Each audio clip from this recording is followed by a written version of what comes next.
Welcome to The Insider, where we tell the untold. We had a chance to witness Constitutional Bill Number 7 being ascended into law by His Excellency, the Republican President, Mr. Hakainde Hichilema. Let's take a look at what transpired and the public's thoughts on this.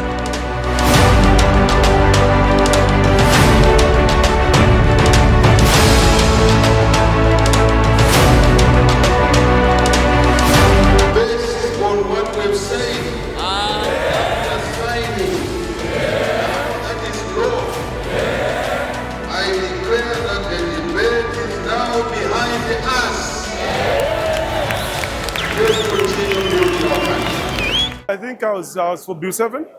I must make mention that on a number of issues. Of course, if you look at the amendments which have been done, a good example is Section 47. Of course, you must be aware that under that component which deals with elections, there has been proportional representation, mixed proportional representation, which has been introduced as a form of election under Section 47. So for me, I think it's a bit exciting to see young people having numbers in parliament, to see women and people with disability having numbers in parliament. So it's a bit exciting on my end. And if people, every objective Zambian, who agree with me that the youth were sidelined, and I can assure you that being a young person and the person who came as a youth in the election, it was a struggle. Bill 7 is not about a political issue.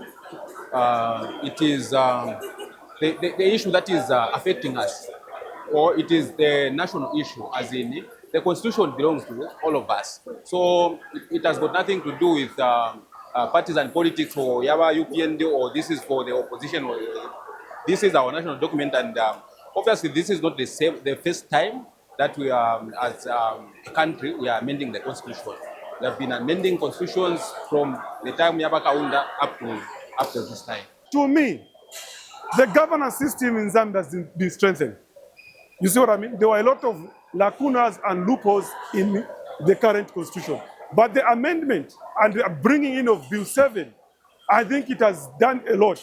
We were hearing a lot of things to say, no, there will be no 50+1. No, it will be 7 years. But those things were not there. You see, I'm encouraging Zambians. Let us read. The reading culture in Zambia is pathetic and it's bad. People would rather spend time on social media watching unproductive videos, young people. And you see, it's a concern. Because anyone who writes nonsense on Facebook to say, no, Bill 7, HH will stay for life, people start commenting without reading. So for me, it's a culture of reading that I would want to encourage the Zambian young people to continue researching and studying. Then to the members of parliament, those that voted for Bill 7, I think they meant well for Zambians. Because the aspect of delimitation is something that has been, overlooked. We come from rural parts of the country. I come from Milenge. Milenge is one of the largest constituencies in Wapura. For me to move from a ward in point A to point Z, I have to drive 410 kilometers. You see what I mean? So people are opposing, no delimitation. No, government doesn't have money to pay members of parliament. What about the people on the ground? It's difficult to take development to a rural place like mine if there's no delimitation, because resources are limited. I think the bill that works for me the best, being a youth advocate, number one is youth inclusion, where now we are going to see a number of youth being accorded positions to be representing us, youth.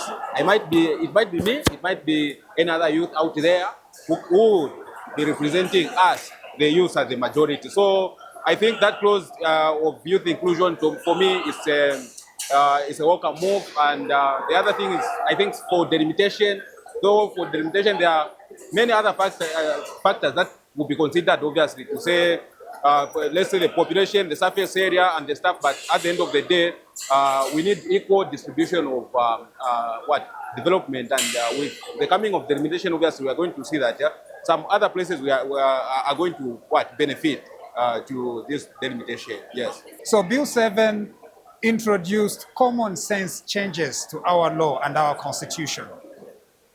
And more than that, it has brought equality in the sense that we now have 20 women, 15 youths, and about 5 differently abled Zambians.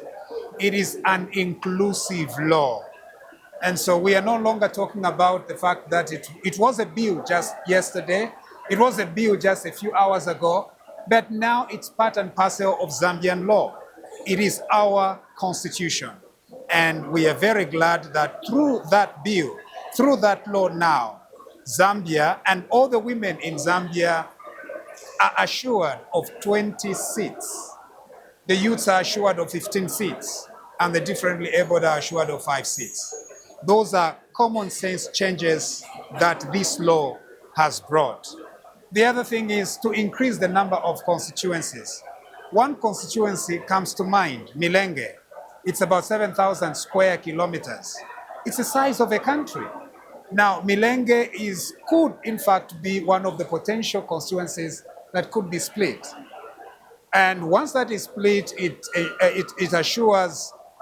ensures delivery, service delivery to our people in Milenge. And so this new law is a common sense law.